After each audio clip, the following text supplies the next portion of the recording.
can I ask you, obviously you wrote to the EBU yesterday. Have you got a response to that? Do you expect a response? And what will, RTE's end goal be if, is it a case that you might pull out of the Eurovision completely? No, absolutely, we won't pull out of it.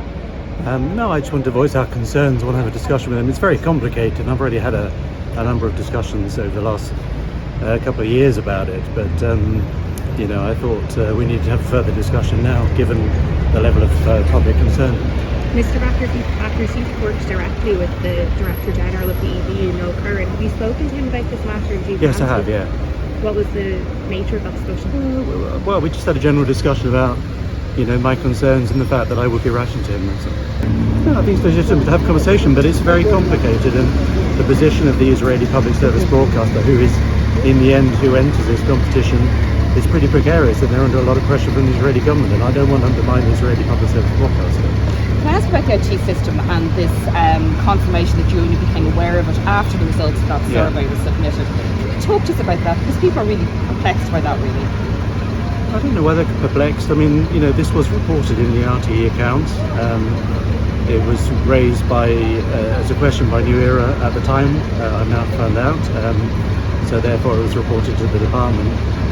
This was all fully reported. It's very unfortunate to lose that amount of money, but it was in the accounts, as I've discovered now. But it was dealt with at the time. It was in public. It was not hidden in any way.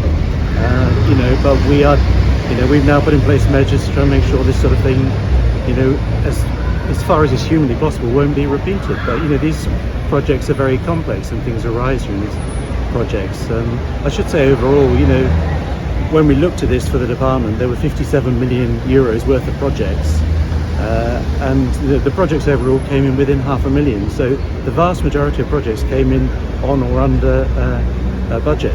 Minister O'Donovan was saying that he was surprised and perhaps maybe a little bit annoyed that RTE did so many committee meetings and so many hearings with the different committees. He was saying that he believes this should have come up during them. Do you agree with that? Do you think this should have been discussed? Well, I didn't know about it, so I couldn't raise it. Well, I'm sure someone knew about it. Look, it was in the accounts. It was publicly available. The accounts are laid in front of the eruptors. Yes, I better go in. I've got to see Mr. Kelly shortly.